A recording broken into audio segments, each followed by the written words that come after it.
Good evening. Um, Small disclaimer. Yes, we here at Strictly Prohibited Network did say that there would be no Red Cup rants this evening. And it's not. This is something totally different. As a matter of fact, this is something that's been needed for a long time. So we are going to finally rip a band-aid off a blood, a gunshot wound and address the problem. Men, men in particular, the show's for you. The name of this show that we're starting today is called Breaking the Stigma.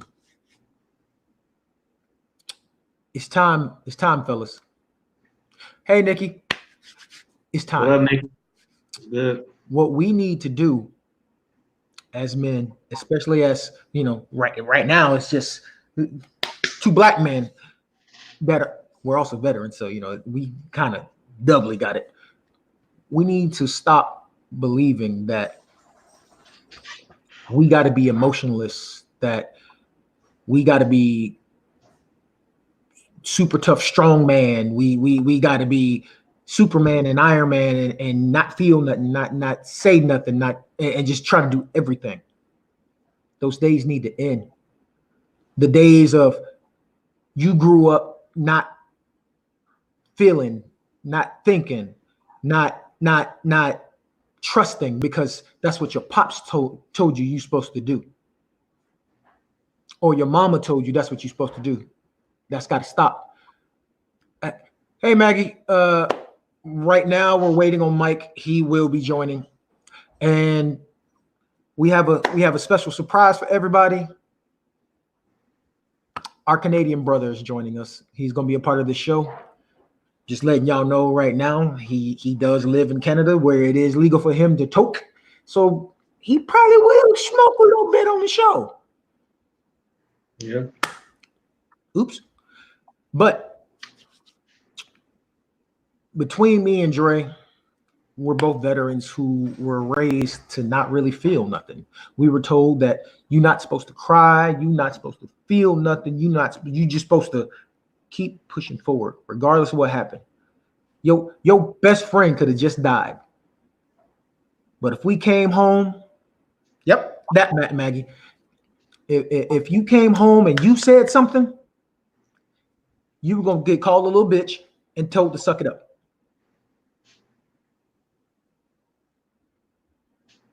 How'd that turn out for us? Men that can't express our emotions fully, pretty much. I'm struggling with it now.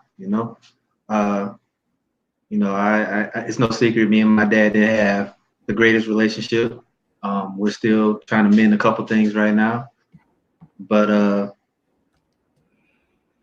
it's hard sometimes. I'm not gonna give you a sad story, but I have my scars that I deal with on a daily basis.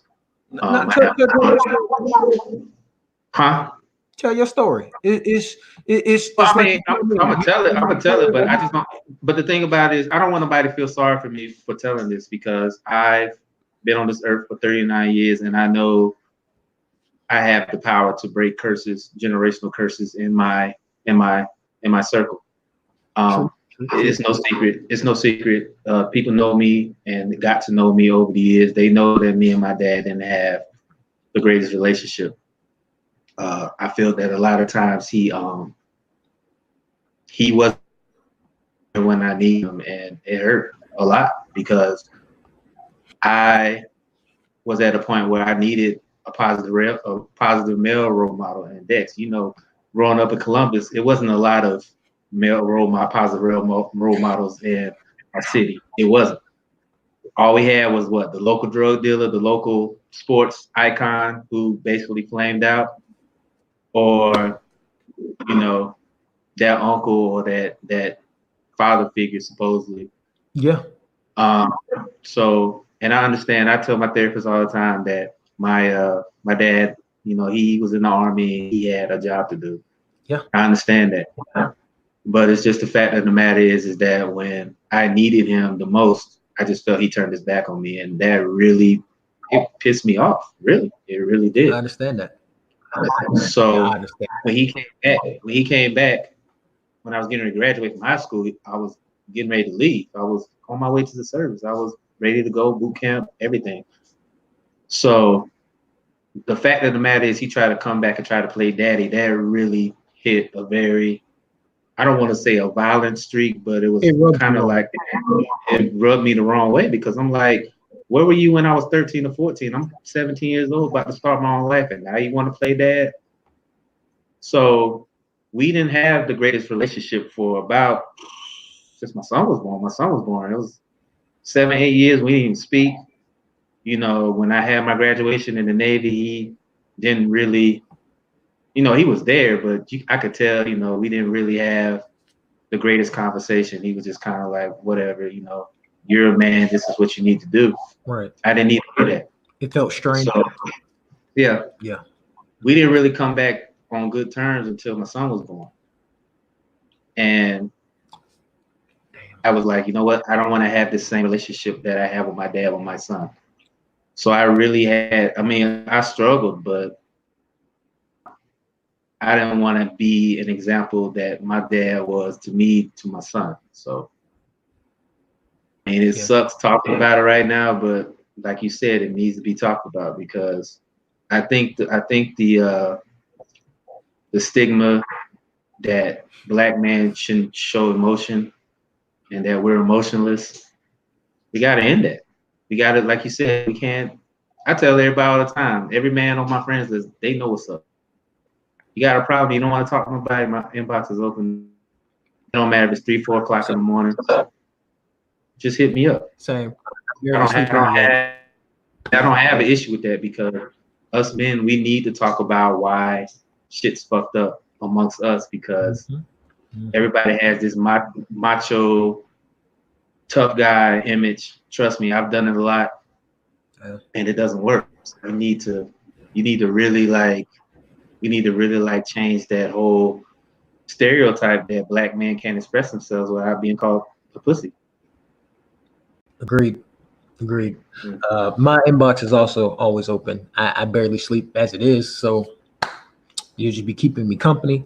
But I'll let you know that whatever we talk about, I'm gonna try to be unbiased. I ain't gonna try to judge you. I'm gonna just try to help you through whatever you need to get through. If you need advice, I can try to give you the best advice I got. I mean, I'm a former leader of Marines, and I am the father of 2 teenage daughters.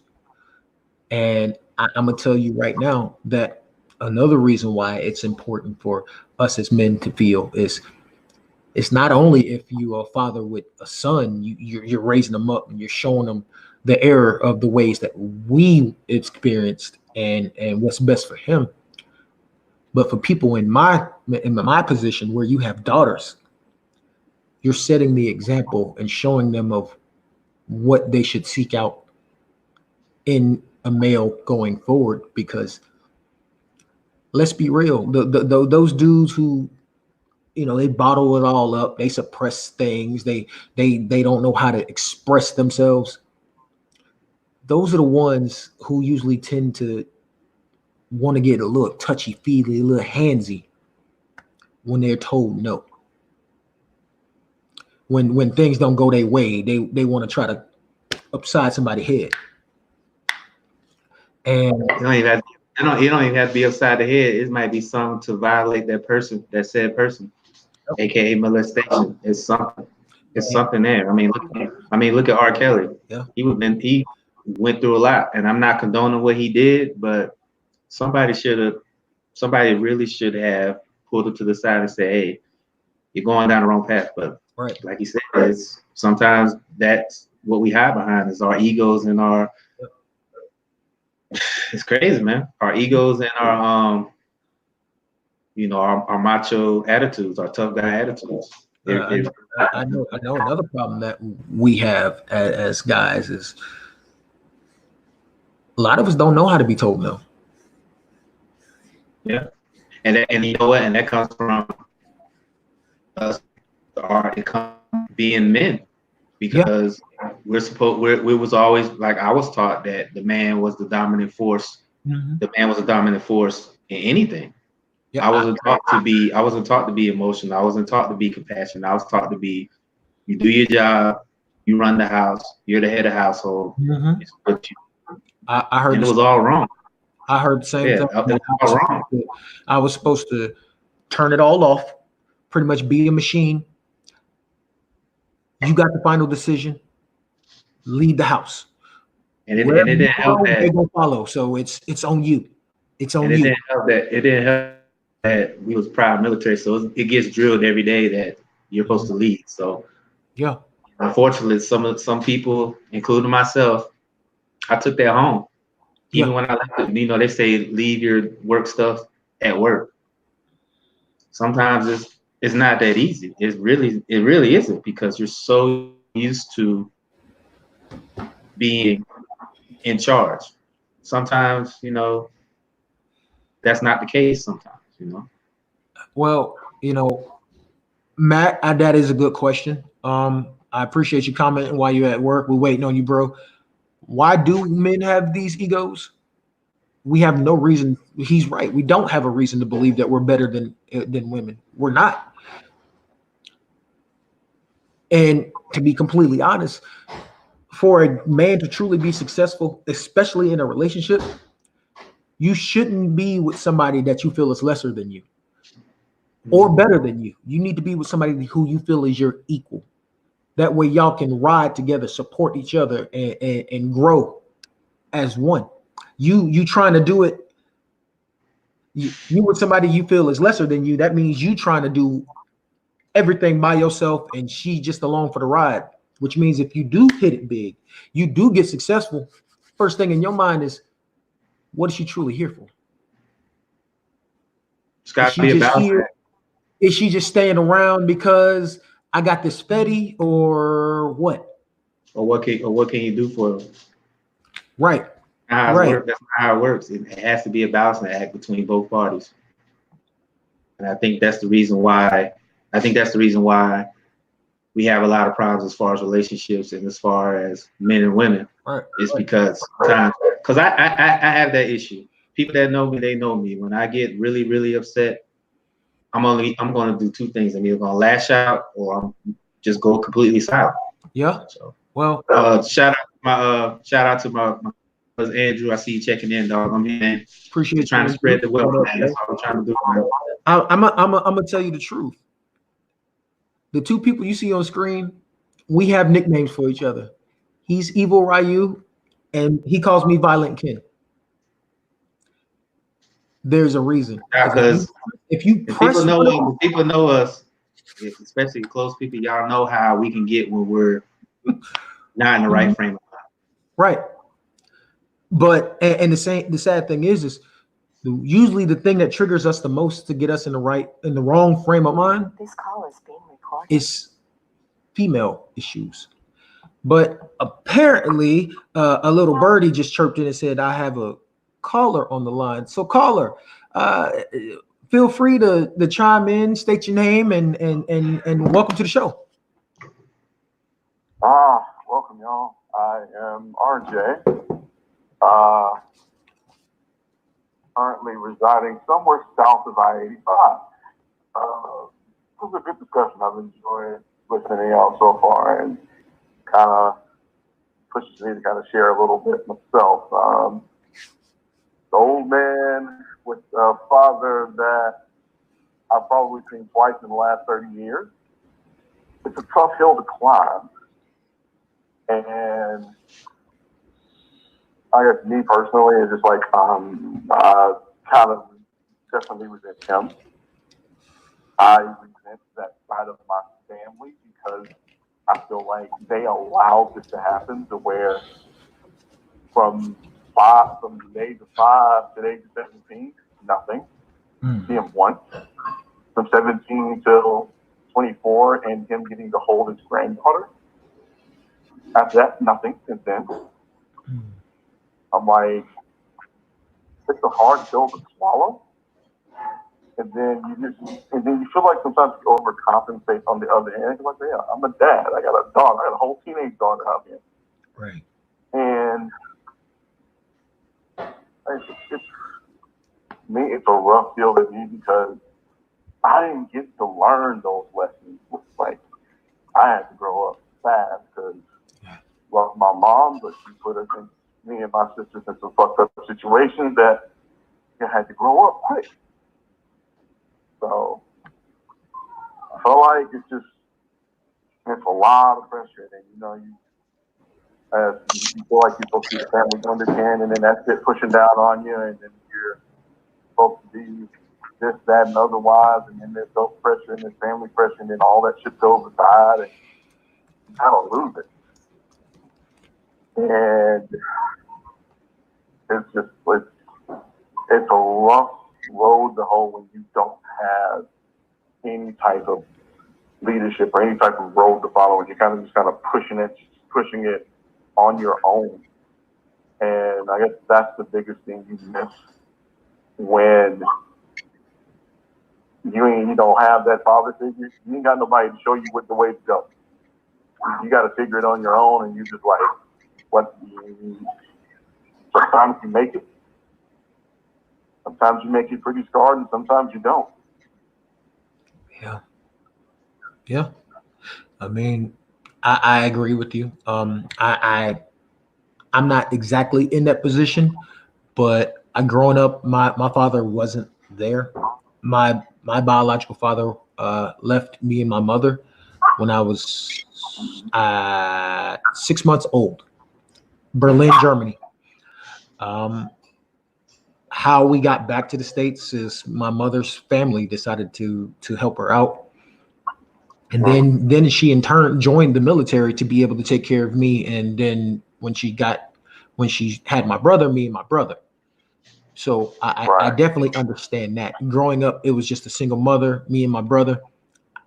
At the age of 7, some traumatic things happened in my life to where I had to grow up very fast. Like, I don't tell my story much, but at the age of 7, my brother was 6 months old, and my brother's father slit my mother's throat from ear to ear. I had just gotten home from school, went to go use the bathroom, and guess who I see in the tub? I didn't know what I was doing. I'm 7 years old. I ran outside. Just so happens the babysitter seen me come out the house, and she was, what's wrong? What's wrong? I didn't know what the hell to tell her, so I just pointed, and she happened to walk in the house and went upstairs and seen it. I had resentment for my father and my brother's father until the age of, well, let's see. I stopped truly hating my blood father at the age of 24. And my brother's father, I let it go after he got out of prison, and we actually sat and talked. And, well, for one, seeing him break down and cry, and how he had to process how his actions all that time ago changed the trajectory of two people's lives because you're upset because your mistress came out. Yeah, I definitely understand. My brother grew up hating my father. I mean, he grew up hating his dad. And it got so bad to where now he's got anger at my mother because how did you let this happen? Well, I understand that. I mean, believe me. As I said, it's traumatic experiences like that needs to be talked about, because we're always taught as men to suppress how we feel about anything. And the fact that's what I did all my life. I was told just that's trust me. I've been on this earth and that was the game plan. I've been on this earth. And then I'll tell you, like, fuck it up, follow it up, fucked around, had a kid, got married, watched my marriage blow up in a state of my own emotions, and just honestly, that's why I think that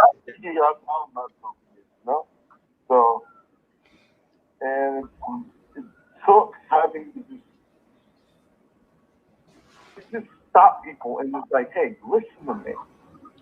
Yeah. And I'm like, nobody listened. Family didn't listen. You know, friends had their own things going on. Yeah. And, you know, we're all hardwired to like, let's figure this shit out ourselves. But you say it's time to stop people and let's have them listen. And Right. basically, you know, like at this point, at that point, I was like, just listen to me. I don't care if you judge me. Just listen. You just need to get it out. I don't care if you don't have an idea. I don't care if you have a solution, but just listen. Let Right. me get this off my chest and breathe. Like, shit, I hadn't breathed. I couldn't be able to say I could breathe like that in 10 years. Yeah. Right. Yeah. And it's like I said, I think we're taught at a young age as men, especially black men, we're taught at a young age to suppress everything. Trust me, Yeah. I've been on this earth for 39 years. A lot of shit I had to suppress growing up. And the fact of the matter is I'm taking therapy now. A lot of that stuff I'm starting to heal, but I still got a long way to go because there's a lot of stuff my therapist and I discussed that we haven't even got the Band-Aid off yet. So Right. it happened. Yeah. I've been in therapy in and out since the age of 7, and the first 4 or 5 years of therapy, they always threatened to put me out because they were like, we don't see progress and you're pretty much rejecting everything we have to say. It's because I'm young. I was 7 years old. I don't know nothing. You're telling me that everything's okay, yet what the hell? But then I grew up hating my father even more because where were you when I needed you? I grew up with one mother. Then my mother had to get deployed because she was in the army. So my grandparents raised me. Yeah. Where were you? Then come to find out, I get a little bit older. My father's claiming me if in the on paperwork in the military, so he can get paid extra. So it's just like, okay, you got the wherewithal to claim me on your paperwork, so you can get paid for me, but you can't actually help me. You can't be there for me as a father when I needed you. So for the longest of time, it was just like, if I see him, I'm gonna hit him in the eye. Just. And then one day I woke up and it was just like, I had my Kobe moment. I woke up and it was just like, it's not worth it. I can't grow if I hold on to this. What I can do is use it as motivation to whenever I have my own family to be better than what I experienced. And hopefully what you can do is just use it as motivation to better your family's experience and to close that curse on you with your offspring to where they have their father in their life. So they got that. You learn your own way, but you can instill with them the leadership that you've acquired. The Marine Corps in the streets taught me how to be a man. Yeah. So and that's we need less of that and more of our fathers in our lives. I mean, I was fortunate enough to have my father in my life, but you gotta have somebody that's positive. You gotta have somebody that's positive in your life, whether it's your father or uncle or brother or somebody like that, or older brother, something like that. You gotta have a positive. I think that's what we're lacking in our society is that we don't have enough positive black men. We don't. And that's not a shot at us as men. I just feel that what I see in society and what I see today, I think it should be a little bit more. It should be a little bit more. That's why I'm doing my part because I've been down that road. I've been where I needed somebody and I didn't have that person. So that's why I'm trying to be a role model to my kid. I'm trying to be a role model to younger men. I'm basically doing what Kobe was going to do when he retired from basketball. Yeah. Be a positive male role model for these kids that gonna need some kind of guidance. They really do. Right. And I'm just gonna do my part. I can't tell everybody else what to do. I'm just gonna do my part. Right. Another thing that what was going on with Kobe is he wasn't just being a role model for the kids. He was being a role model for us adults too. We watched him grow to the man that he is, and he said he was being an example for what we need to be. And I want to address some of the comments. Falcon for life. That you said the elephant in the room in your house is your Brent. dad who Brent. I just wanted to say shout out to Brent, man. That's who that is. Falcon Fly. That's Brent. He knows. Brent. Well, I didn't know that's your name, but Brent, what you said is your ex stepdad was used to. No one would ever talk about the abuse. That's part of the problem. We, especially males, you have that.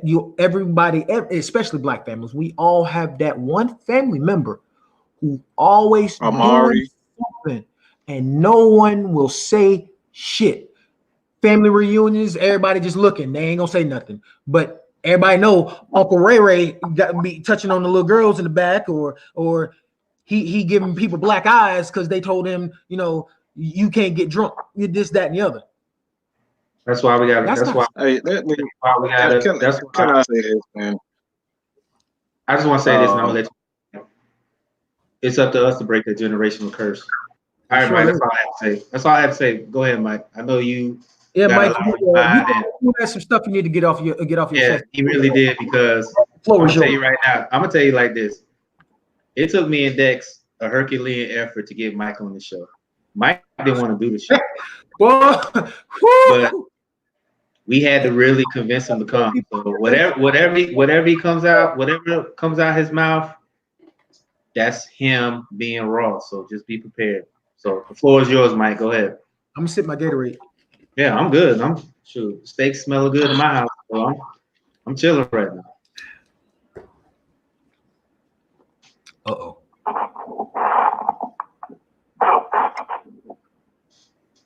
Honestly, man, I have a mixed bag of emotions. Honestly, everybody know what Mad Mike Sports is strictly prohibited means to me. It ain't no fucking secret. This is not a fucking secret to me. I see this shit as something that I could use to be, an inspiration to, like, it don't fucking matter how old you are. All this, you got to be 50 years old, or you got to be Michael Jordan to certain people. You know what I'm saying? You got to be these big figures to whomever. All right. One of the most inspirational people that have been in my life is actually someone that is actually no longer with me.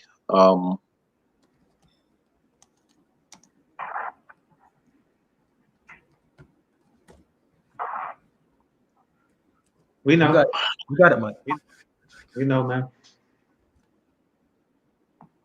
You got it, bro. Go ahead, man. We got you, man.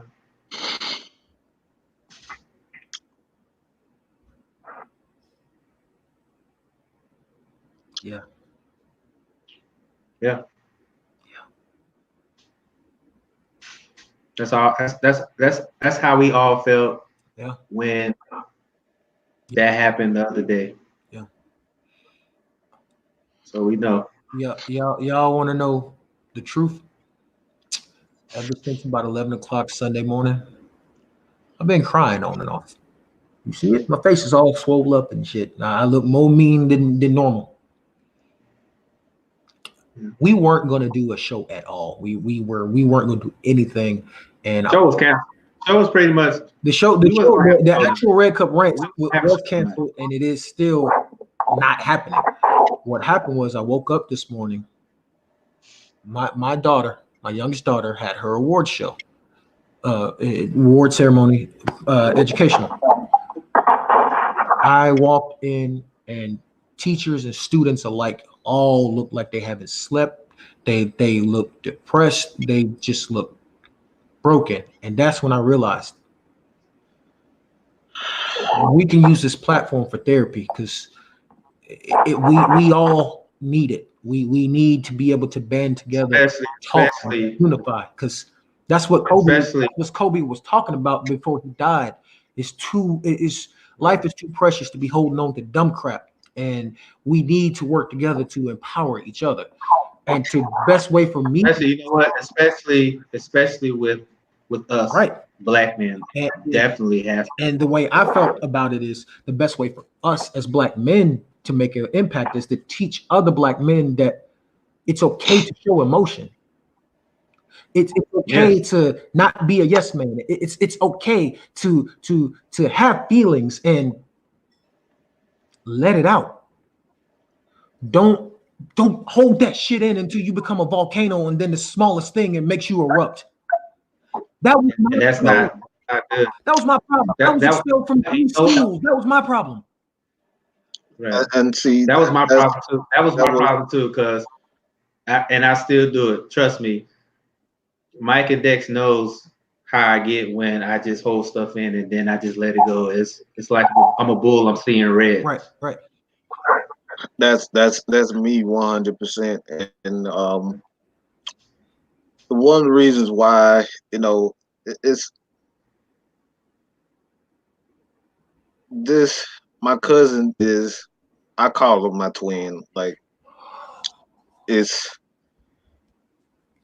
Hey, man, talk about it, man. we Look, we we we are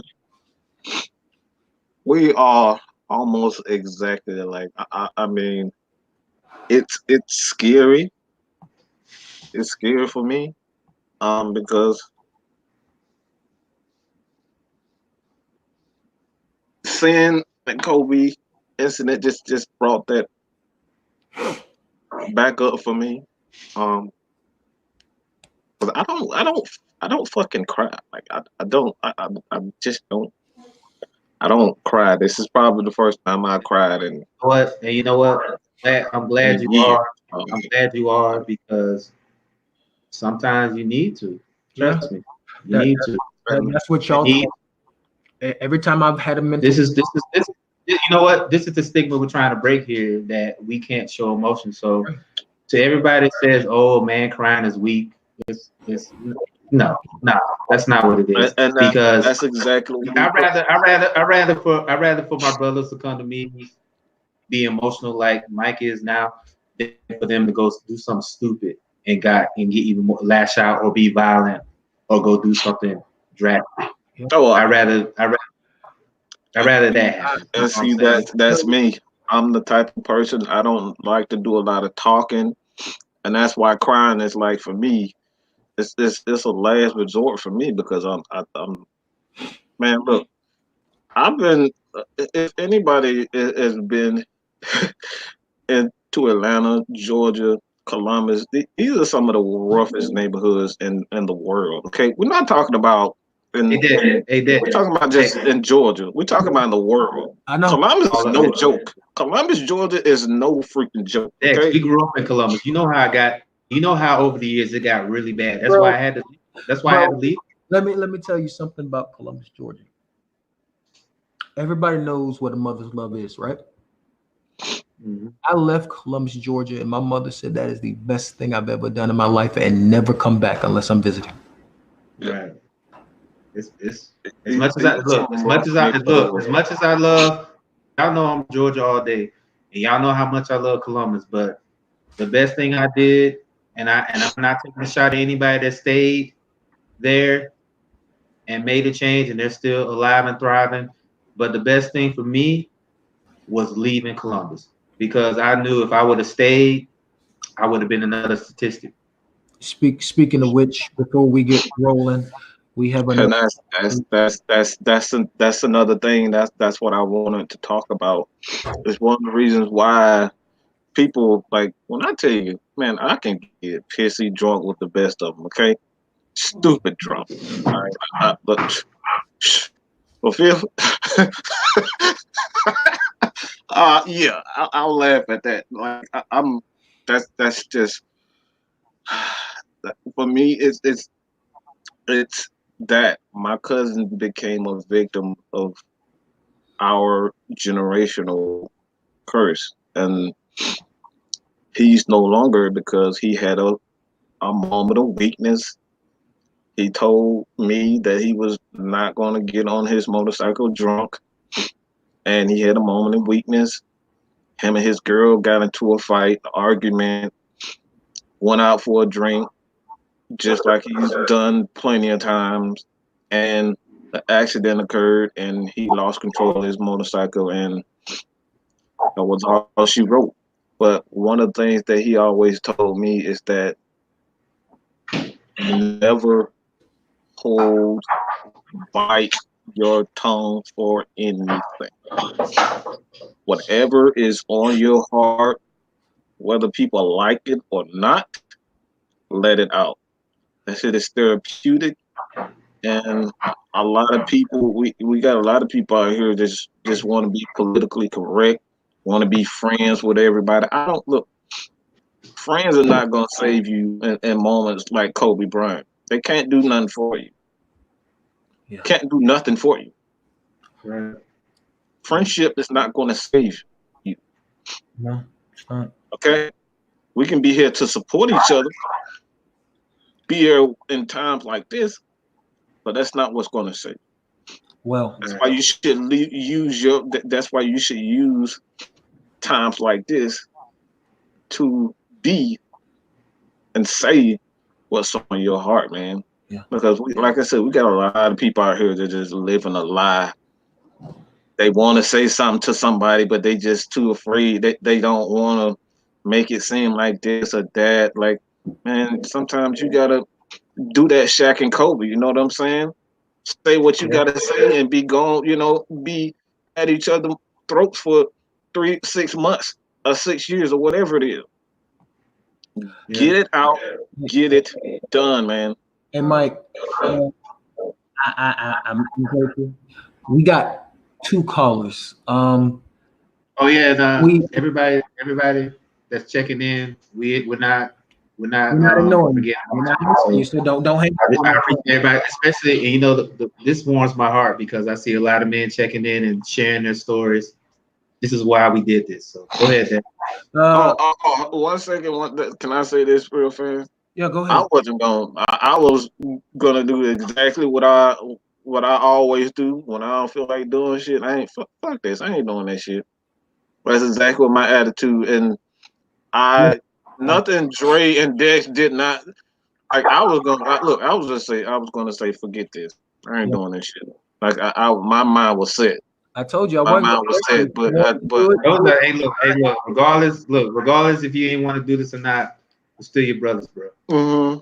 We're gonna disagree. We're gonna fight. That's exactly why I'm here, because somebody is thinking exactly like me right now.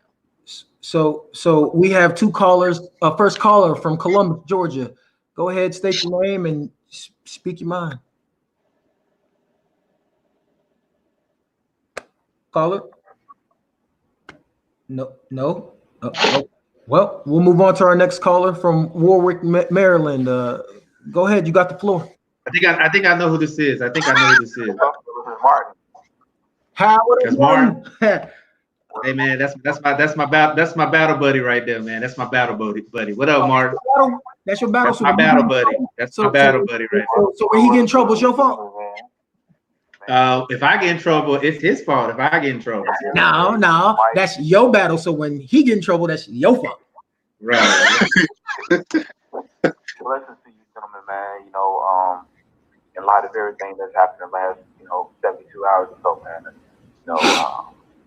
Crazy, life is crazy, man. And so it just makes you reflect on everything, and reflect on your own life. You know what I mean? Yeah. I agree. That's the Kobe situation was why we weren't going to do the show, but the more I thought the more we thought about it, and the more I thought about what Kobe stood for, especially after basketball, he will be irritated if we just decide, we're not doing something on his behalf. I'm a former Hawks employee. I worked Kobe's last game here in Atlanta. I met the man, and I was fortunate enough to see. We pressing. And I was fortunate enough to see Kobe in Phoenix when he came here. The love and respect they gave him, and everybody knows that Phoenix and LA they're like Bloods and Crips. So I mean, the way they showed love to him on his farewell tour, it gave me goosebumps, and I'm gonna frame that ticket. Definitely am. You know, I have daughters, and you know, to see how that man, and it still gets me right now, man. Like, see, you know, how that man, you know, took up time with his daughters, and you know, dying with his daughter. Man, wow, I can imagine how it was his last few moments to go down, knowing that his daughter was probably gonna pass away with him. That's you know what. That's my biggest fear as a father. I can't. That's but it needs to be talked about because we all have somebody that we look up to. Dex, you got your daughters. I got my kid. Mike, I know you got nephews and nieces. That's my biggest fear. That's my biggest fear as a parent is that when your child looks at you, and there's nothing you can do to save them. But this is what I want to say. When you're in a situation like that, and this is God forbid this happens, but when you're in a situation like that, you have to tell your child, just comfort them and love them and tell them that, you know what, and honestly, and I don't want to sound insensitive when I say this, but the fact that they was together in their final moments, that I'm okay with that. It sucks that it was like that. It was like that. It gives me peace, but it still hurts because, like you said, it hurts. It really does hurt because my purpose as a parent is to make sure that my babies are okay. So absolutely, and I'm not taking my life is about to end, and I cannot make sure my child can carry on. It's the worst feeling in the world. It really is. Thinking about it gave me nightmares. It's like it almost makes you feel like you're invalid as a parent, to where through it all, I can't protect my baby. And that's the thing. This is the thing with me. Exactly. It's what Kimberly said. Kimberly said it gives me peace to know they were there to comfort each other. She's absolutely right. In the worst circumstances, as a parent, the first thing you want to do when you're facing a circumstance like that is to comfort your child. If I was in a situation like that, that's the first thing I would do. I would comfort my child. Even though I know we're about to face our demise, that would be the first thing I do. I would comfort my child, say, you know what? We're going to be okay. I love you. I will share those final moments with them, knowing I can't control it. Now, I'll be scared as hell. Yeah. Facing that. And I know Kobe, and you know what? Yeah. Kobe was scared too, but guess what? He became a father first. What's the first thing you do as a parent? Protect your kids. Regardless of the circumstance you're going through, you protect your kids. That's what you're going to do. So that's why I'm not like totally distraught. I mean, I'm distraught, but I understand as a father, as a parent, that's the first thing you do as a parent. So absolutely.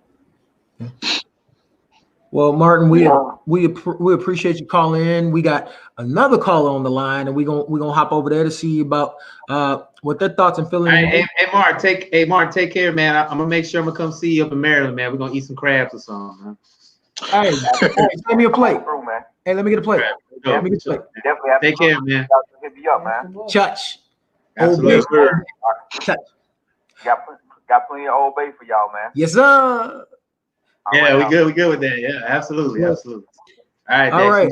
So we have another caller from Atlanta with the 678 area code. Caller, you're on. You live. You got the floor. I just want to say it's Adrian. I'm on my spiritual side today. Hey, buddy, what's going on? Kobe, I'm only 13. But I can say Kobe was a great man. When we shoot something in the trash can, I want to keep the tradition going. Say Kobe. I want to say biggest loss wasn't Kobe, it was really Giannis. You don't want Harry dying like that, especially at 13. Man, like, I still can't believe it till this day. Kobe Bryant died. I can understand if he was like 70 or something, I can take it better. But not this young, especially after LeBron just passed. Yeah. And they shared the moment. Yeah. Kobe, when I was little, and I would cope with his highlights while watching him, and like, I used to get abused by my mom, and my dad was a drug addict. So when they took me to foster care, I was just hurt, and he would have motivation speeches or something like to work hard, and that's what motivates me. And I just want to say that man was a great man, and R.I.P. Kobe. He got keep up the good work to all you people. We appreciate you. We appreciate you. For real, man. Appreciate that, man. Yeah. True, do. I know. I see a lot of people talking about sports stuff, but it's not the time and the place for that tonight. So we're not talking about that. We're talking about some serious stuff right here. So catch us next week on that, but that's not what we're talking about tonight. And don't worry. This actual show, Breaking the Stigma, won't be on Tuesday nights, and we're gonna actually move it. We just did it tonight because this is Pretty much a trial run. This is our trial run, but this is when everybody was free. So we just decided to go ahead, and plus we needed to be able to strike while we could because this needs to be talked about. I have literally seen grown men crying in the street over You know what? my favorite basketball player. This is my gripe with the whole thing. If you see a grown man crying or being emotional about something, don't chastise him. Yeah, don't. That's where the problem lies in society, right? Because this is, and then you get upset, when a man doesn't show emotion when you want him to, because you just chin check him. You basically destroy the very fabric that makes a man emotional. Yes, we don't know Kobe Bryant. I don't know Kobe. Never met him in my life. But I grew up with him. Like, we all watched his games. We all had his moments. We all saw a lot of things. Mm-hmm. Was living through people, man. Right. You can't do not chastise these men. Because then you know what happened when you chastise these men? They grow up and be emotionless robots that you don't want to see. And you don't want to see a black man that's emotionless. That's almost sociopathic narcissism.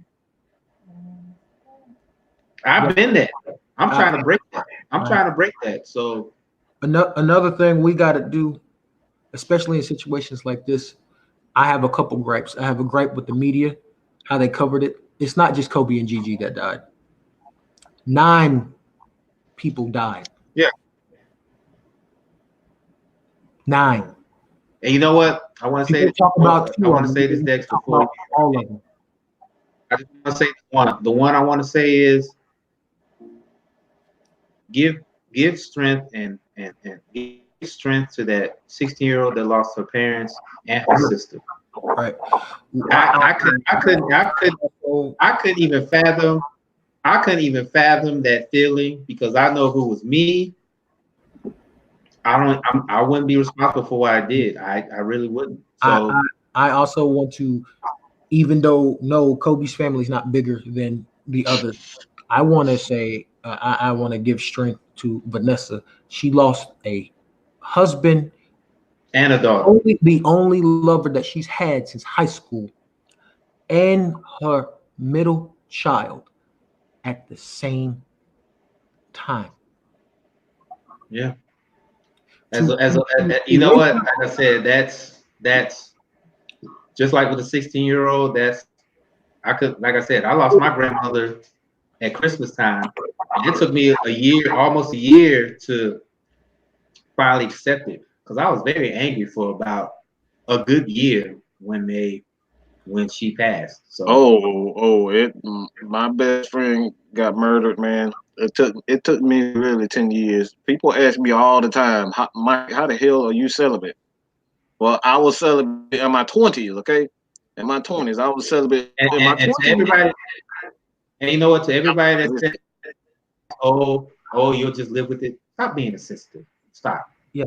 People gonna grieve how they want to grieve about certain things. The best thing you do as a friend or a brother or a sister is to be there when they have a breakdown. Please don't be insensitive. Certain Please. things, certain moments That's the in worst. That's the people's worst. life That's the worst thing you change can be. them, okay? That's the worst thing you can be is insensitive. That's the worst thing you can be is insensitive. Oh, Very. Because trust me, you try to be insensitive, All right. oh, okay. I'm gonna Well, cut you out. we have a caller. Friend Our of- Columbus caller is back. So you got the floor. Go ahead, state your name and take off. Hey, what's going on here? What's going on? This Henry, man. What's going on What's with up, that? man? What's going on? One of my favorite What saints. up, big head? That's my dog right there. That's my Look at childhood. this. Look, Momentum man, that's stuff my bringing childhood friend, man. fans together. Look at this You know, shit. one of those. I know, right? You know what I talk about? I talk about. Really kind of needed, man, because I was just listening to everybody little issues and all that. Growing up, Mhm. all I had was like Dre and my friends and all that because my dad was in the military, drill sergeant. He never was there. Ooh, So all I had shit. was homie. That's all I had was homie. Hey man, hey hen. The bus rides in 8th grade, man. Me, you, Kel, and Carlos, we talked about life like grown men. Whew. Shit. He said his We dad did was it. a drill instructor. God damn. That's why. Hey, look, hen. That's my big homie right there. Like I said, when I talked about a positive role model, hen was older than us. He was older than all three of us.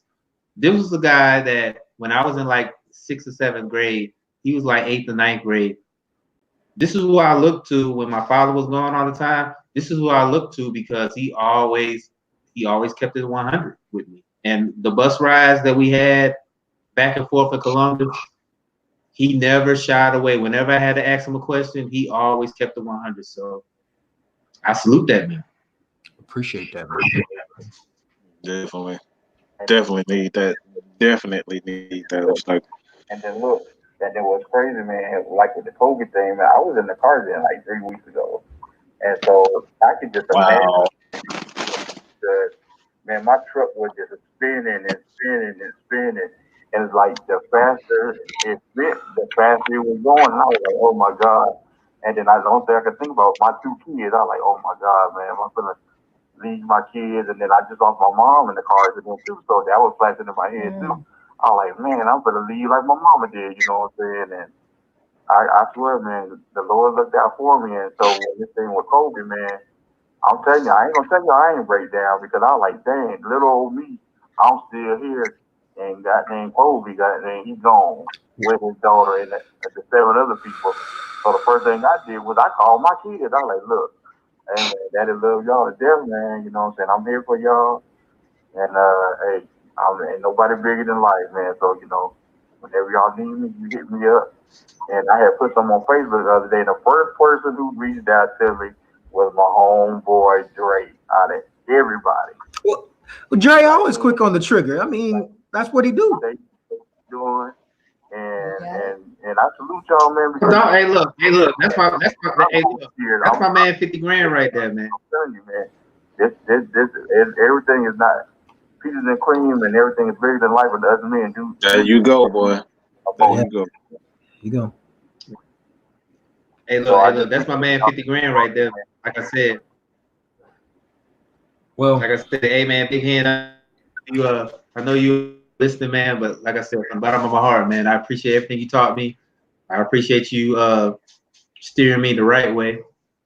I appreciate you, you know what I'm saying? Like whenever I needed somebody that I could talk to, when I didn't have nobody to talk to. And the thing about him, he stayed right down the street. Like it wasn't far to go. Like I could walk to his house, and the fact that the man, because he was older than me, he didn't have to take me in. He didn't have to do it. but the fact That's- the fact he took me in and he taught me about life. Hey man, look, I said I'm indebted to you, bro. That's all I can say. You my dog, man. 100 all the way through. Like I said, we still talk to this day. And I appreciate that. And I appreciate you looking out for my brother. Like, Oh, for sure. Oh, he did. Trust me. Look. When I said, well, you know, oh, hey man, hey look, we are. Hey man, look, that's the only thing we need to be thinking about. But the fact of the matter is that when I told him that I was going to move out Columbus, he was like, "Hey man, do it?" Because trust me, Henry has kept me out of a lot of bad situations. He knows, and I know. Well, Hen, I appreciate you calling. We're gonna let you know now that this is not gonna be a one-time thing. We probably gonna try to make this as regular as possible, maybe even weekly on Sundays. That's been seeming like the move. So we'll keep y'all up to date on this, but it's gonna be a regular thing because, like you said, it's needed. So I appreciate you calling in. But fellas, I gotta give a shout out to my one of my homegirls checked in for me, Keisha, my old Navy buddy. What's going on, man? What's going on? But fellas, I gotta let you know. Well, we popping like fish grease tonight, but we got another call on the line. Caller, I already see your name, but the floor is yours. Yeah. Well, first off, I want to say what's up, Dre. This is Xavier, Kalala's husband. Who this? I didn't hear it. Who's this? Xavier. Xavier. I can't hear. What you say his name? Xavier. Xavier. Oh, my dog. What's going on, man? Hey, I couldn't hear. I'm sorry. I can't hear. My man. Hey, what's going on, man? Hey, welcome, dog. You know, don't blame it on his head. My bad. Sorry. But 40 do. 40 do too. Yeah, but appreciate you checking in, bro. This my dog. This my dog he's from Georgia. He's from Georgia too, so. I'm gonna show my little 2 cent thing real quick. You know, I've been looking at this whole thing and what you were saying about stigma. I remember growing up, you know, as a man, always thought, you know, to kind of keep yourself from being killed. You know, not overly show emotion, you know, because then that was a sign of weakness. You know, and as I got older, you know, it made me understand that sometimes you have to show in order to know how you feel. Yeah. If that makes sense. Mm-hmm. You know, because if you don't and people don't know, they think you, like you said, heartless and everything else. And to bounce off what you said, yes, there were 7 other people on that helicopter, unfortunately, that lost their lives as well. And you know, they've been, I'm not gonna say belittled, but their role has been minimized because of who was on the helicopter with them. You said the same thing. I agree. Well, agreed.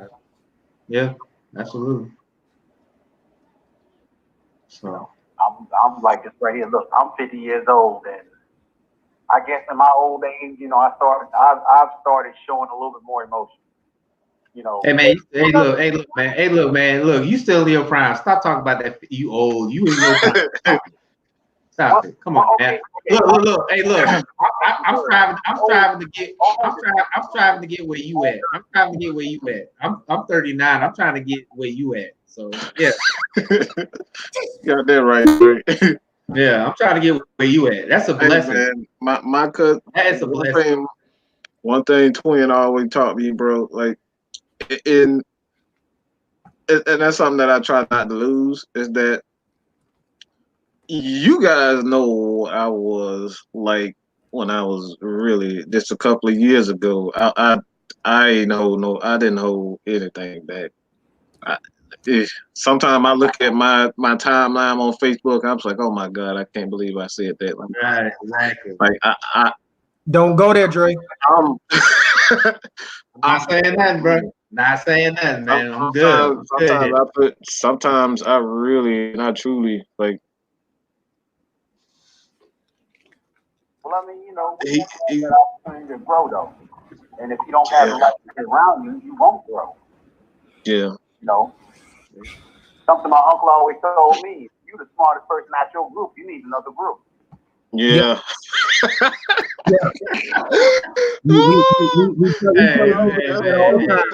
Like that's the truth. That's the absolute truth. Yeah. Yeah. Because if I can't challenge you, then I'm of no use. I mean, because look at it. Okay, I'll give you a prime example. Antonio Brown, he's a prime example. Woo, man. You know, he needs that. He really needs Zeke, but yeah, that works too. Yeah, but I'm saying no, Zeke is Antonio broke. not. Ain't nothing like Antonio Brown, brother. Antonio broke. Antonio broke. I can't even say Vontaze Burfict did it. I think he. Well, like I said before, and I know we're not going to talk about sports. This is going to be very brief. To everybody that said Ryan Clark was the idiot for talking about that, go apologize to that man on his Twitter. Who? Right now. Ryan Clark. Hold on, let me get my TI on expeditiously. Absolutely. Yeah. So. That's my college word for the day. Perfect was a start, but I think something along the line just kind of made him snap, though. Yeah. I mean, they did interviews with his stepfather and everything. They said he never had discipline. He never was told no. He always allowed to do what he wanted to do. Yeah. Well, you know what? This is what we're talking about. This is what we're talking about here. You don't have anybody. This is what we're talking about. Close enough to sit back and tell you, say what you're doing wrong. Right. And of course, you're gonna do whatever you want. And honestly, I'm glad you brought it up because it leads into the topic that we're talking about, the effects of how we're raised. With him having no true discipline, being fully entitled, when he finally was told no, he rebelled because he didn't know how to accept no. Oh, they out to get me. They hating me. They trying to end me because you were told no. Oh, that the black man stigma. Oh, the white man is out to get me. The white man is out to get me. Mike, you know what, Mike, you beat me to it because I was about to say the same thing. I was about to say the exact same thing that Mike was about to say. Overly woke. Not everything is because it's the Illuminati or it's conspiracy or that third eye. No, sometimes it's just y'all fucking up. You ever thought of that? You know what? We can't blame everything on circumstances. You gotta. Sometimes it's an overload of knowledge. Sometimes. Yes, sir. None at all. I mean, my IT teacher told me this this morning when I attended her lecture because I just got put in class. She said the smartphone was the greatest yet worst invention that she has ever encountered because you have all the information you ever want at your fingertips at all times, but you have all the information you ever want at your fingertips at all times. And not everybody vets their information before they throw it out the internet. Right. Let me see like this right here. I remember back in the 80s, I used to be a walking Rolodex. Hold on now. They don't know about that Rolodex now. They don't know about that. Hey, they don't know about that, dog. He gonna learn something. So that let you know. But now, I am lucky to know about 4 phone numbers by heart. Just because of the smartphone. My smartphone has crippled me so much to where I barely know my mother's phone number. I can remember the last 4 of my fiance's number. I don't know my mother's address anymore. I just type in mom's house and it takes me. Yeah. And it's soft. I mean, because see, look, when I grew up, my grandfather was a carpenter.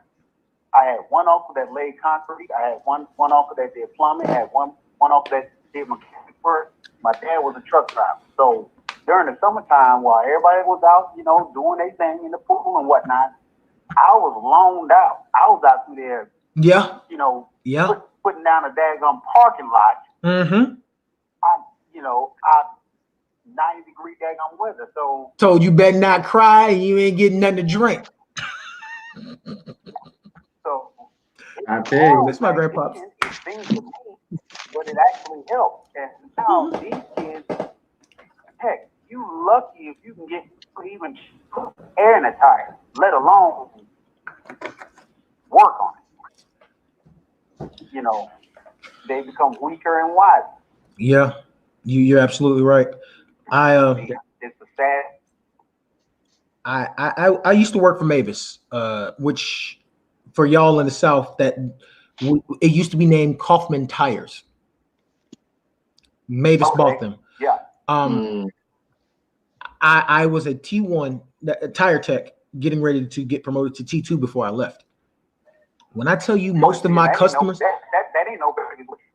right? When I tell you most of our customers were men with flat tires, not knowing how to change them, not knowing what to do.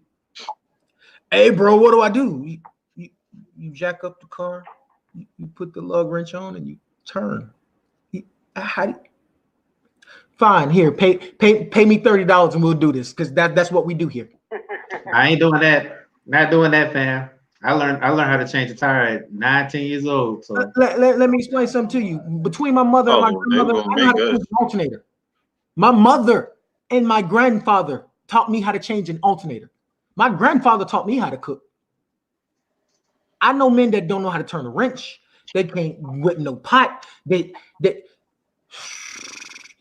can't do shit. My daughter right now knows more about vehicles than the average man does. Yeah, and I don't doubt it at all. The average man can barely change a light bulb at this point in life. I'm gonna be completely honest with you. Go ahead, brother. I've literally seen grown men who can't change light bulbs. They cry when they see a spider. Step on it. It's a freaking spider. Just step on it. I promise. The most embarrassing thing I saw was I was at Quick Trip one day, and this lady was out through there, and she was putting air tire, while the dude was on the passenger side, mind you, on his phone. I've seen it. Completely oblivious of what was going on. I've seen it. I've seen young ladies pumping gas with their man in the car. Oh boy! And here's the thing that the guy in the car didn't notice: the girl eyeballing another man because she's pumping gas. He's asking her, does she need help? My mother is from Alabama. Okay, Alabama. She ain't fucking man. Ooh, Lord. Not having the emotional fortitude to know when to show emotion, but there's also a point to when you need to know when to put your big boy pants on and be a man. You shouldn't have your woman out there in 23-degree weather pumping gas. What the hell's wrong with you? I could go one further. I was at this auto parts one day. Oh no! And this lady was sitting up there. She had the hood up. She looking up under the hood, and the guy was in the car. I heard the car running. I automatically heard that it was power steering pump. Didn't have any fluid in it. So I was like, hey, just out of casual talk, need power steering fluid. She's like, really? You know where it go at? Yeah, I was like, yeah, okay. Yeah, go ahead and get it. I'll stand for you. So I get the bottle, I'll pay for it. I'm putting it in, we kind of chit chat and whatnot. And this dude jumps out and he looking at me. I had did something wrong. Ready to buck. Mm-hmm. Happens all the time. And I'm just like, don't look at me. You just need to simply put your game. Yeah. Happens all the time. I live across the street from O'Reilly, so I definitely understand. I see it all the time. But I'm not gonna hold you guys up. I gotta get this. Oh man, everybody, Dre, I will see you on the rest. Nah, hey man, hey look, I'm glad you checked in, bro. I'm glad you checked in, man. Hey, I'm just letting you know that dude X. I don't want to say it right now, but he's a Panthers fan, so right now sports don't matter. This about I understand that. I understand that.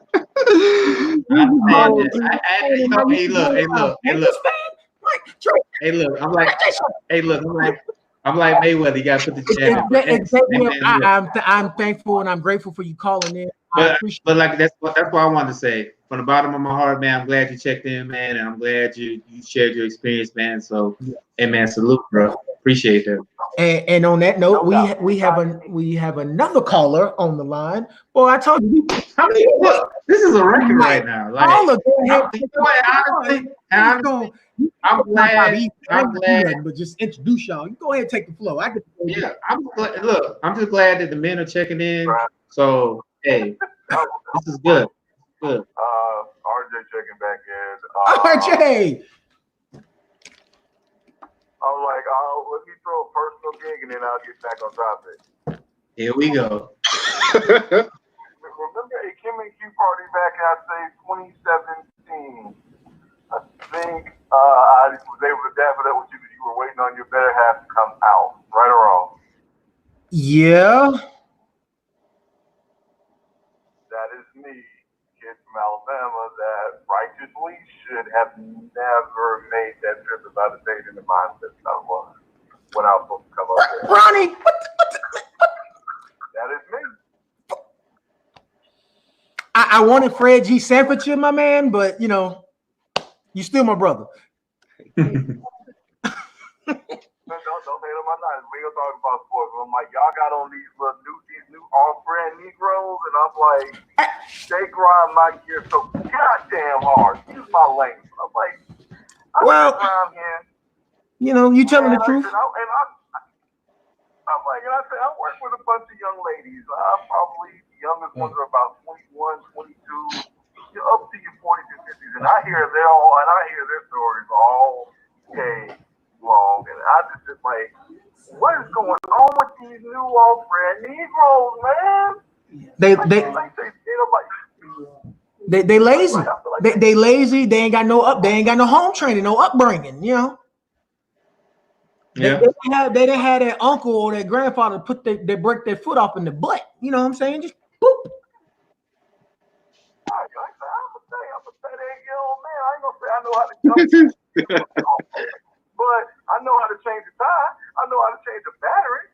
I'm like, I know if I know I can fix it. I can get my tail. And oh man. I'm like, these little young fellas. I'm like, I look at them at the gas station. I'm like, y'all know how to flash cash, but y'all know how to fade cash. I'm like, y'all got y'all chicks, and they ain't totally excused from this either, because y'all chicks let them sit out here and do it, and they think it's okay. Right. I'm like, I don't get it. I'm like, I'm low key, like, I'm just like, bro, I don't get it. Why y'all sit here and just they run to the lowest common fucking denominator of whatever everybody else in the world thinks of a black man. They want to run in that shit like it's something to be fucking glorified. Like, dude, do you not see this shit will get you killed? Do you not see that this is not gonna put money in your pocket the legal way? Like, y'all want to run all this illegal duck and think y'all gonna sit on the corner and all that bullshit? I'm like, folks, you're gonna get shot out here. Folks get shot for nothing out here. Like, dude just got shot on his live the other, like, I want to say Thursday. Dude just chilling in his car. Yeah, Kim showed it to me. Yeah. I'm like, bro, do you not know? Like, do y'all not know? This is not what life is. I'm like, they want to glory. Number can be pulled at any goddamn moment, and y'all want to act like some dang sorry ass dude. And you wonder why women out here look at us like we failed them. Like black women especially are disgusted with us as black men. Because honestly, we failed them. You want the truth? Truth is Yeah, give him the truth, man. Give him the truth. Truth Give him is, as a black man, as a black man that's a veteran that ain't got no kind of filter, and y'all know it, we have failed. And we haven't just failed black women, we failed all women.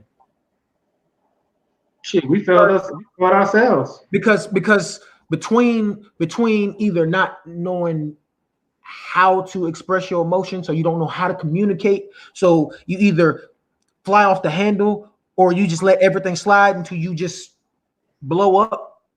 There's a problem there. Yeah. And then you have some of us don't have the upbringing to where you don't have no discipline, you don't have no structure, so you never taught how to see.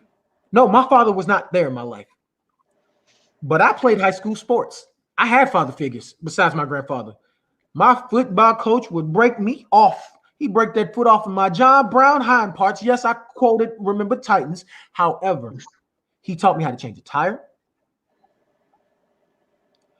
He would have taught me how to change an alternator if my grandfather didn't do it. He taught me the benefit of knowing when to be a gentleman. Correct. That is, He that is such a lost art. he They taught me teach you. that sometimes you have to take that side off and show them that you are not a pushover, but at the same time, you are not supposed to carry yourself as some psychotic person who can't take criticism. And that's our problem, because we don't know how to You know what? emotion anymore. We don't know how to take criticism. You know what it is, Dex? What's that, Mike? Nobody. People want to be feared. They don't want to be respected. I gotta address something real quick. Matt, you are not a token white guy in this group. First of all, you black and me, so there's that. Second of all, you're right. Color don't matter. Male culture is broken. Period. Third of all, I don't want to hear you refer to yourself as a white man. We will fight. Fourth, Mike, carry on. Yeah, go ahead. Yeah, but I had to throw some funny in there. don't believe man when he say he's white, all right? Because he know he's not white. Okay, he know it. But men don't want to be respected. They want to be feared. Yeah, Like absolutely. I don't want people to be afraid. Like, who the hell wants to be I want to walk around like Suge Knight. Everybody afraid to like say hi to you. Like, come on, bro. Like, to be honest, man. That's the world is already halfway afraid of us. If we That's what I'm saying. We don't need to add to that, bro. We don't need to add to that. and let them go the whole way with it. I've been told something by a very wise old mentor of mine. People of other races, not you, Matt. People of other races and backgrounds fear the black man because if we did half of the things to them that they have done to us in our history, there will be no more of them. And they're afraid that one day we are going to band together like they're trying to fight us to be able to do and actually turn the table on them. My goal is never to start an uprising to where we try to rob, murder, and steal and kill. That ain't it. Solve anything, man. That's not going to solve a damn thing. Because all that does is justify and validate their thoughts. See, we gave them something. Now they acting like animals. Treat them like animals. Mm-hmm.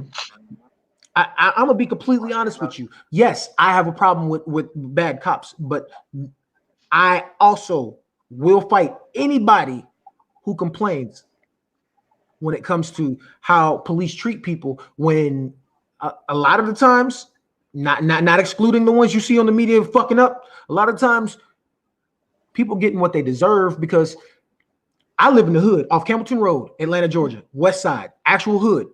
Most of these police officers ain't trying to fuck with you. They know they in the hood too. They want to go home too. But they doing their job. They pull you over because you don't flew through the light doing 60. They're just trying to give you your little ticket so you can go on about your way. And what do? You getting buck with them. You barking at them because you don't see the white cop up in Cobb County don't shot somebody. So now you treating APD like they the problem. So then when they come back aggressive, because Hey, let me ask you guys a question. You think there's a lack of, and I pretty much know you guys are going, but you think there's a like an African American culture, not even just African American. I think just minorities in itself. yep. I think we're teaching them the wrong way to be towards cop. We don't need to be afraid. But see, It's the this is the only thing I'm gonna say. Themselves. But see, this is the only thing I'm gonna say about that. The only thing I'm gonna say about that is that the reason why a lot of us are the reason why a lot of us. Go ahead. No, I'm gonna let he was speaking, man. I'm letting him speak. Which one of y'all want to speak? I don't want to overtalk him. I don't want to overtalk him. So. Which one of y'all want to speak first? No, let him go. I didn't want to overtalk him because RJ, go ahead, he's on the speak line. your piece, and then Dre, you speak your piece. Yeah, we'll do that way. I feel like we as OGs just we kind of not. I won't say we created it, but we have our hand in it. Yes. And what you can kind of call a lost generation of young black men. Like we were too kind of, I want to say, indifferent to the police. Like, you like me, 38, 39, 40, or we grew up through the stuff we saw in LA with the Watts riots, Yep. the Rodney King stuff, NWA being our music of the moment, and like fuck the police and all of that shit. So we grew up with an inherent dislike and maybe a bit of lack of respect for police in general because of the big things that we've seen and how they've treated us, and knowing our history, how police and people of authority treated black men back in the day, and still being profiled to this day. I can say I got pulled over about a month ago, driving through the east side of Montgomery, and like I said, I'm just driving through the Oh man! Because one of my coworkers and pulls me over because the coworker's white, and damn, it's an instant problem.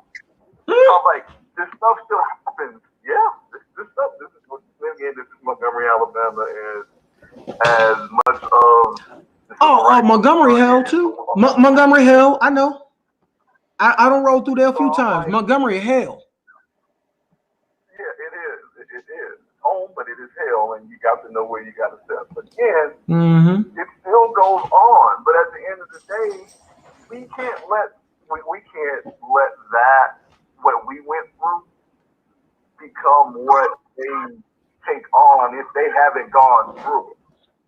I think that we kind of let that slip along the way because there's always been something to fight against or something to rail against, and like I said, we probably been it got into a point where it was kind of just like, hey, we got to fight for our own survival, and we kind of slipped up and let some young cats slip through the cracks on that. But it's just like every police officer ain't bad. There are, I would say, 90% of them just want to do their job, take care of the people they're supposed to take care of, and go home. I'm like you can't solve them 10%. I mean, you want the 90 to hold those 10 accountable or get rid of them, and that ain't always possible. Everybody ain't got the clout. Right. But at the end of the day, we've got to get back to setting the example of honor and respect. Yeah. These young cats ain't got neither one of them nor the value of life. Yeah. And I don't know the answer to solving why these young cats out here don't value life in any form, whether it's theirs or somebody else's. I don't know where we lost that, but until we find that, I don't think it's going to solve anything else because ain't nobody valuing nothing. Ain't nobody valuing life. Ain't nobody valuing connections. Ain't nobody valuing friendships. I'm like, yeah, we all, every social media's kind of got a piece in that too, but that's a whole other discussion. But we as black dudes have got to get back to setting the example that life is to be valued, respect is due until it is undue by that person, and everybody ain't a come up. Some folks just say, if you don't want to deal with them, leave them alone. That ain't nobody for you to go knock on their head or something because you're trying to get a piece of something. Go find the legal way to do it. Reach one, teach one, bring somebody up, pull them up to show them how to do it the right way. Maybe they'll pull somebody else. If they don't, then hey, you did all you could. And we got to start getting back to that. Because otherwise, we're gonna have another lost generation, and they're gonna be. Whew, I don't even know what to say about being like you, some 14, 15-year-olds these days. I can't even tell you. I look at them, I'm just as confused as they are. So that leads me to a question. Why do you think part of our generation and the younger generation are so? Oh, I can answer that. I can answer that. I mean, I don't want to call them lazy, but they want to take the easy way. They want things handed to them.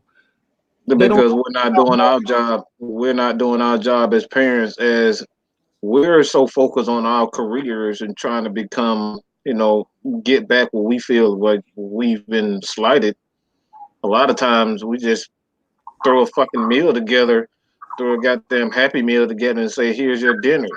Go fend for yourself. Like this is the type of mentality. When you got lazy kids, 9 times out of 10, you doing lazy ass parenting. So if the kids really aren't doing what they're supposed to do, gotta look at yourself, man. Gotta stop looking at everybody else. It's like, gotta take responsibility for what's going on. And a lot of what's going on right now is because sometimes we just don't have time to just, all right, little Madison. You know what I'm saying? Like, you need to do this today. You know what I'm saying? Like, this is what you need to be doing instead of sitting their asses in front of a fucking, new Samsung, Galaxy Note. You know what I'm saying? Like, we putting these damn kids in front of cell phones before we actually have a fucking conversation for them. We putting them in front of. We putting these kids in front of. Hey, look, he's not lying though. Mike's not lying. Mike, we putting these kids in front of. Pass it around. He's not lying, but Mike's not lying though. I'm telling you, look, I see it all the time. We, instead of actually having a conversation with the kid about, what God is, what God isn't, what this is, what this isn't, we're pulling up on YouTube what God isn't, what God is. Why we can't have this conversation with our kids? And I think the lazy begets lazy. It doesn't happen. Lazy begets lazy. Hard work begets hard work. You're taught these things. You're taught hard work. If you're not seeing it, guess what? Your ass is gonna be lazy. So as men, how do we fix it? Not with ourselves, because we know what to do. How do we guide others? But you know what? I want to say this. It does start with us. It starts with us. Even though I know we're not the problem, it starts with us because we're supposed to lead. We're supposed to lead. So if we see our family is starting to slack a little bit, if you see your family starting to slack as a black man, any man in general, but I'm speaking to the fellas, I'm speaking to the bros, as they say. I'm speaking to the bros. If you feel your house is starting to slack off, take a look at yourself. That person in the mirror that you look at. It starts with you.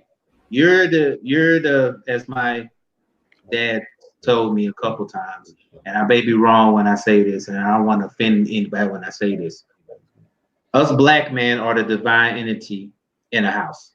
We're the ones who's supposed to set and lead the example in our house. So if we're not right or aligned with whatever we believe in, it don't matter what we believe in, we have to be aligned somehow. And if we're not aligned, then guess what happens? Your whole house is gonna fall apart. You're gonna have that son that's running the streets. You're gonna have that daughter that's promiscuous. It starts with you. It does. It really does. And I know people are gonna say that's not true and you shouldn't say that. Yeah. Now, with that being said, if you do all that and then things happen, you're man enough to at least try to salvage whatever's happening in your house. But we're the divine entity in that house, and we have to do our jobs as parents, as husbands, as whatever we are. That's our job. that's what we was put on this earth to do. Everybody talks about how a woman doesn't submit to a man because of whatever she's going through. It starts with us. If we lead by example, a woman won't have no problem submitting at all. Period. That's my take from it. It really does. So do your job. Do your job as men, and then everything else will fall into place. Now, if she just doesn't want to agree with you, then that's a whole nother problem. But we're not going to talk about that. We're going to talk about what you're doing. Yeah, that's a whole nother problem. It's a whole other problem. But if you're doing what you have to do as a man, you're taking care of the house, you're making sure everything's taken care of, you're the head of the household, you're taking care of your wife, your girlfriend, your kids, whatever. Keep doing that. That's all I say. Dre, we do therapy, so we know step one of therapy is admitting that there's a problem. Yeah, absolutely. Yeah. It took me a while. It took me a while to admit I had a problem. But guess what? Once I admitted I had a problem, the floodgates opened up after that. Because we talked about other things. Things I ain't want to never look, I was taking shit to the grave. I know I am. And brothers, we can't allow you to do that no more, homie. But I understand. But this is what we're trying to. This is what we're talking about. And Matt, you're right. We are supposed to submit to women as husbands, as fathers, as parents, as the head of household. We are supposed to, like I said, if I have an issue, you know, if my wife has an issue, we'll work it out. We will work it out. But at the same time, I'm not gonna be on a bridge by myself if she's not there. That's not how it works. You have to do. If I'm doing my part, you need to. But that's not about women tonight. If you want to hear about the women's part, listen next Thursday on January 30th. Listen there. They'll talk about it. You mean 2 days? Yeah, listen January 30th. The women will have their say about the whole matter. Okay? We're talking about us men, what we have to do, our duty whenever we get married or we're in a relationship. This is what we're talking about. We're talking about what we need to do as men. And this is what we need to do. For what we have to take responsibility. Yes, we have to take responsibility, and we also have to look within ourselves to figure out what's wrong with us before we even think about trying to take care of somebody. Because we can't take care of ourselves. How are we gonna take about? I remember Chief Stafford. Like I'll never forget this. I was so mad that day. I'm in ROTC, bro, and somebody had that tie. That tie wasn't, properly tied the correct way. And I kid you not, he made everybody do what? I think it was 100 freaking push-ups because his tie wasn't tied. Man, I was like, bro, how you gonna punish us for it? But that's how we have to do. We have to work with that mentality. It taught you teamwork. We have to do our part. So I have one more topic or question to raise to y'all before we roll up out of here tonight. Unless y'all got something y'all want to. This has been great. We talked about how upbringings and emotions and things of that nature, and how we need to learn how to express things. My question is this: what actually happens when we do feel? Man, because you hit that nerve. Facts, yeah, it is strong. It is and showing a little bit of weakness. Like everybody ain't meant to hear your struggle. Everybody is not meant to know your deepest, darkest fears. Because everybody ain't loyal, right? And folks want to do what they do, and that is indeed true. But at the end of the day, if you gotta have somebody to lighten that load. Like if you ain't got nobody, then you better find somebody, because like I say, this world ain't suffering no fools, and it's getting worse by the day.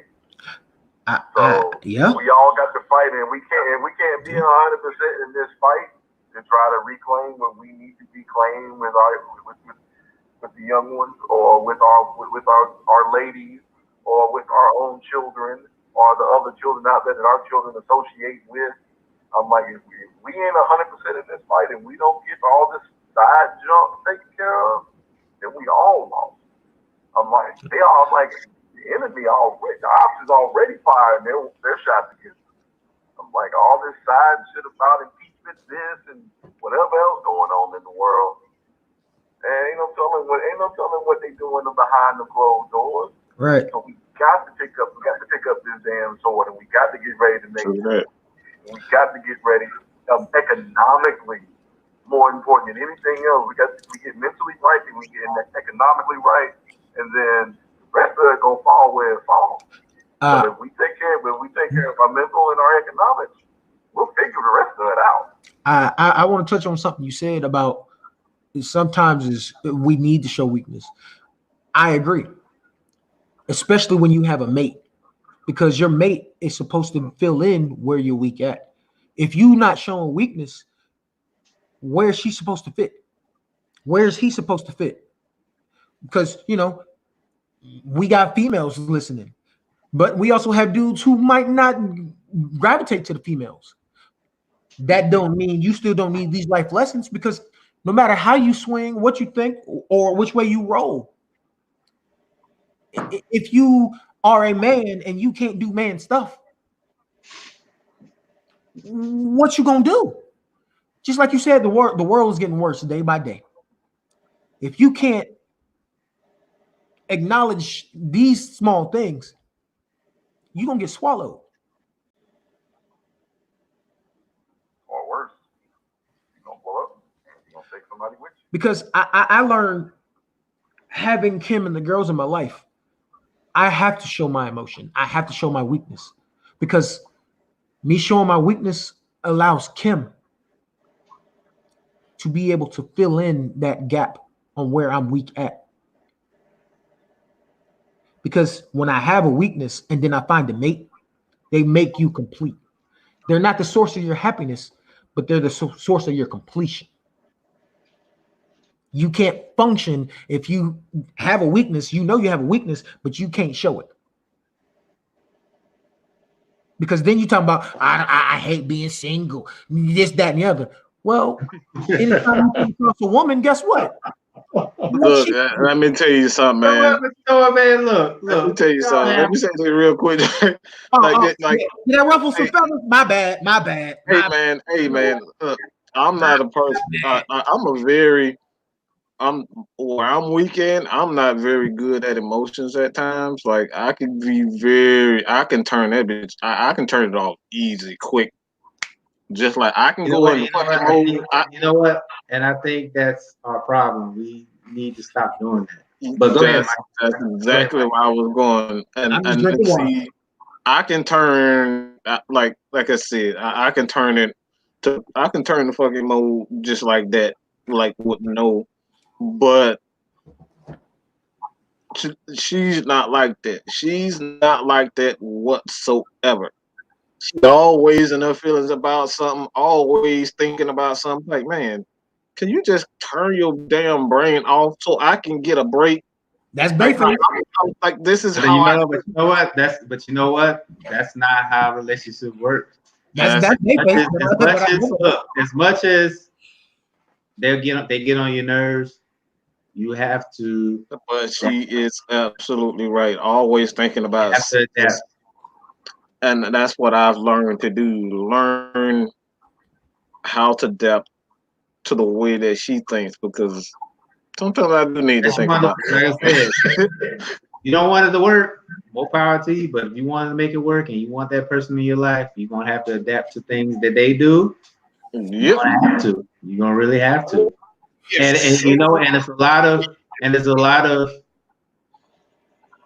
it's a lot of compromise, especially on our end. Yes, I said that men are divine entity, but at the same time, we do have to learn. We have to compromise a lot, considering the fact that what we grew up in before we ever start engaging with being in a relationship or married or engaged or whatever. We had to compromise a lot of our teachings and a lot of what we know, because everybody's different. the person you're going to meet in your life that you feel that you can spend the rest of your life with, they come with a whole different playbook. Right. Next, it's like football. You got to put the headsets on and you got to really call the play-by-play. You really got to call. Right, exactly. So I mean, if you want it to work as men, we really got to express how we feel about things. We can't just say, you know what, whatever, because you know what happens. That whatever's going to linger in your house until you talk about it. And if you let it fester, if you let that whatever fester, then it turns into a whole nother problem that you don't want. Right. It also you know what, you don't need that, especially if you're in a young relationship. You're trying to take it to that next level. If you're trying to take it to that next level, you have to really sit down and say, what do I need to do to rectify a lot of stuff that I was taught as a man growing up? You really got to do that, because if you don't, you're probably gonna be alone forever. I know some people might like that. But me personally, yeah, I'm 40 years old, but I ain't trying to live that life. I'm trying to have somebody. You got to break from childhood. We are taught this. We're not always going to be right. We can't always have our way. We can't. Exactly. Like you said, we have to learn how to compromise, because it's always really open the door. It better be how I want it, or anytime something. You better have my food. You better have my food cooked when I get home. Man, look, I'll cook it when I come home from work every day. I'll cook. Right. I ain't got no problem. After a while, if you saying it's always your way, and no one's considering how the other person feels. And guess what? Bounce out on your ass. And guess what? If you keep drilling in her head that it's got to be my way or the highway, she's gonna take the highway. Ooh, yes. Yeah. The highway is gonna be. Guess what? You're gonna sit there at your house mad as hell because you didn't give her that compromise. So guess what? Yeah. She got her car and took the fuck off and left your ass. Yeah. So my men out there, if you're trying to pursue a relationship, it's a lot of compromise. So just take it in consideration when you're trying to explore the relationship. If you're not willing to give up a compromise, don't get in a relationship. Don't waste your time. Don't get in it. Don't engage. If you're don't waste your time. Well, I was told something funny from a comedian, but it's the truth. Get yourself a wife. They ain't for the weak at heart. You ain't lying about that either. So that's to my. However, okay, we'll answer this one last question. As men, okay, well, let me put it up for you. Bang. Last question before we close the doors for the night. As men, do you make decisions based off your feelings for your mate, or because you think it's the right thing to do? Me? Nah. The right thing to do. Never, me personally, it's the right thing. The best way to operate is to do things logically. Make things based on the best decision. Don't use emotion, because emotion can have you steering things the wrong way. It made you happy for a moment, then all of a sudden you realize everything's getting ready to bottom the fuck out. The only way, me personally, the only way I would base my feelings off my mate, to base the feelings off my mate.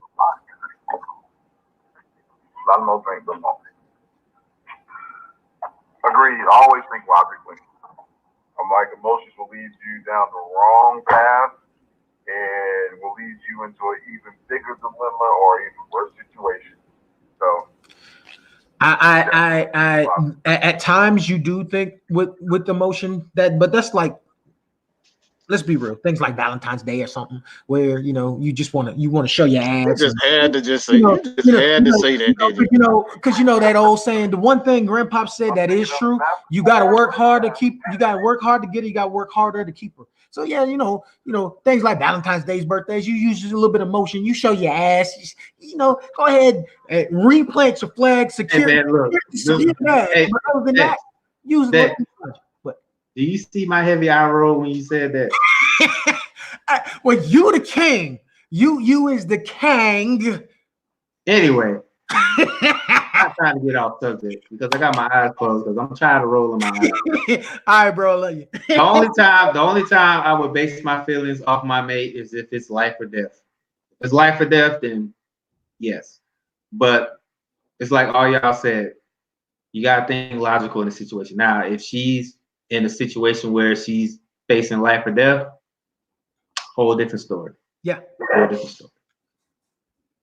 Yeah, other than that, because especially when you have other lives involved, more than just you and your mate, you have to use your we lost Mike. You got to use your logic. You got to make sure that the decision you make is going to be the best decision for everybody involved. Because you thinking with your heart, yeah, it works sometimes, but a lot of times you make this rash decision because you felt it.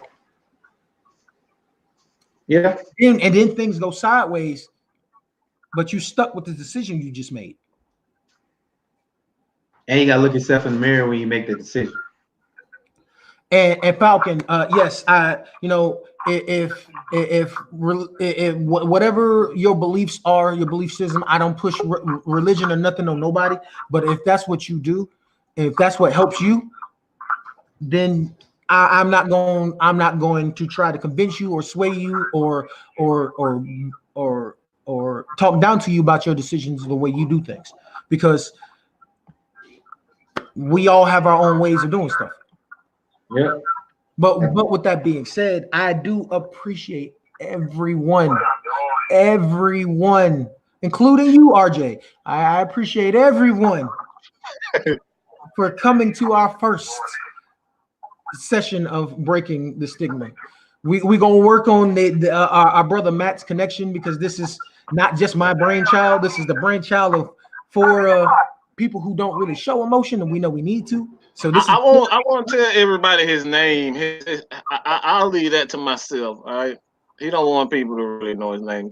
So I'll keep it at just Matt. Okay. We're just gonna keep it. Wait. Don't tell nobody. What I want y'all to do. Well, first of all, I want to thank y'all for tuning in on Strictly Prohibited Network. We will be back. We're gonna make this a regular occasion. We have other shows on Strictly Prohibited Network. Red Cup Rants is usually on Tuesdays at 8 p.m. But we kind of hijacked ourselves because this is our shit. Did we do? We won't. I really need for all of y'all, not just the females, but I need everybody, men included, to tune in on Thursday night. Champagne conversations that needs to happen. I'm gonna tell you right now. For my women out there, if you need a safe space to talk about what's going on in your women life, right? Tune in Thursday. It's going to be from a female perspective. That's going to be Thursday at 9 p.m. Eastern Standard, 8 p.m. Central. Because I know a lot. I saw my women folk out there.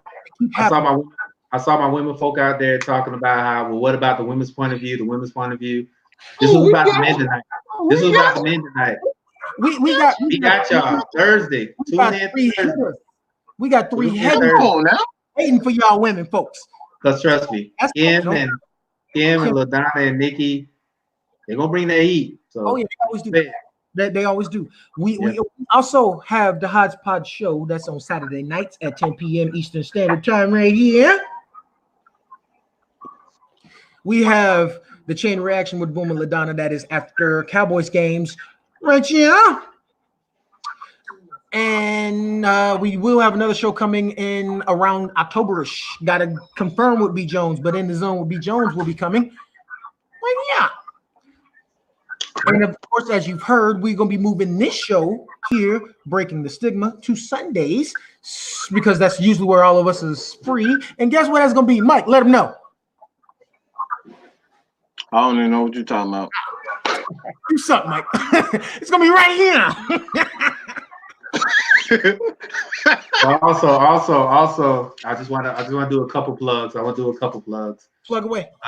We have in the works. We're gonna have a wrestling show with my man Mike, Dex, Phil, and Matt. we got On the wrestling yeah. podcast. We're gonna have a wrestling podcast going on, and then My favorite wrestlers. I know we said we're gonna have the Breaking the Stigma show on Sunday, but this Sunday, you know what it is, Super Bowl Sunday. So we're gonna have a Super Bowl. We're gonna have a Super Bowl special on Sunday. I will be in Georgia with my mom because she is a 49ers fan, so I know she's ready to go. And I just want to cheer for the Chiefs because I hate Shadoofus. But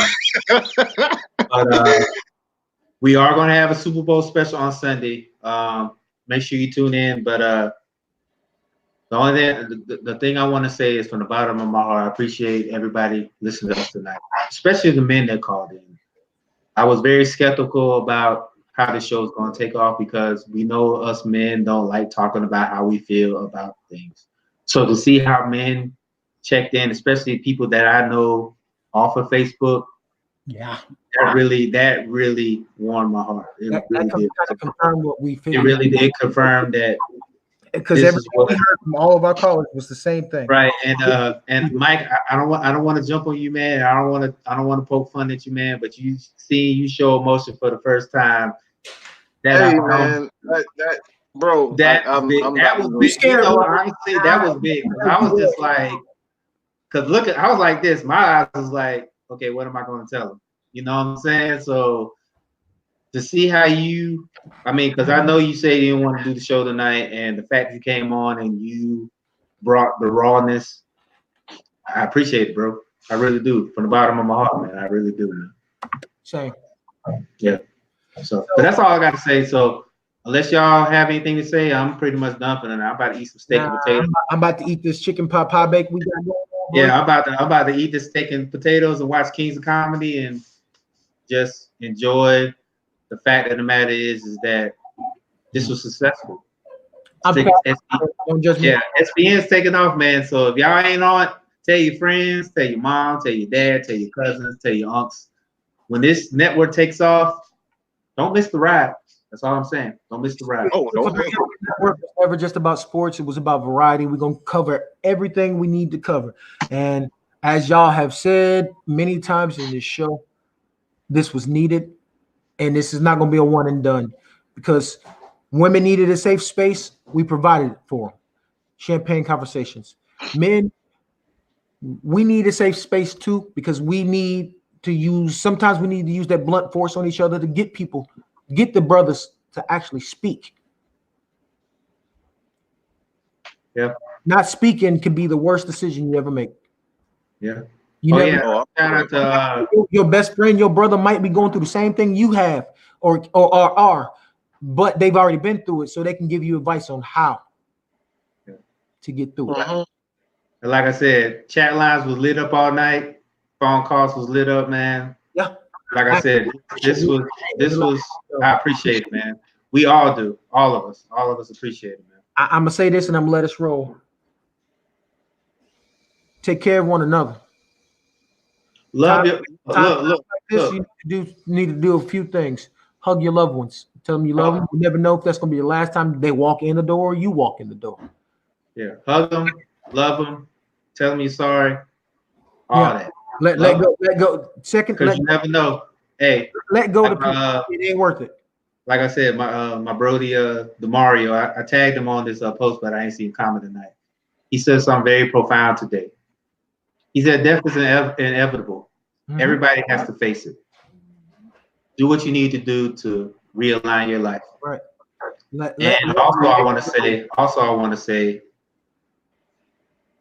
don't open back up to toxic relationships. You can love them, you can forgive them, but at the same time, keep them at a distance. Keep them at a distance. Do it for you. If you gotta forgive them, do it for you. Don't do it for them. Do it for you. I'm good. That's it. The last thing I had to say is, don't be afraid to laugh. Yes. Laughter can help you, especially in times like now. And music as well. And music. I'm gonna let you know. Bernie Mac and Richard Pryor has gotten me through this. Oh boy, Richard Pryor, boy. Man, I can watch Rich Pound all night. The girls. I had to pause Bernie Mac because we had to do the show. So as soon as we get off, I'm gonna turn it back on and listen to him. So the girls were at school and Kim was at work, and I've been listening to Richard Pryor all day. Just find your outlet. I'll laugh at the time. So find your outlet, man. Find your outlet in something. Find something that'll make you feel good. Thank you. Mine is all this. Thank you. Yeah.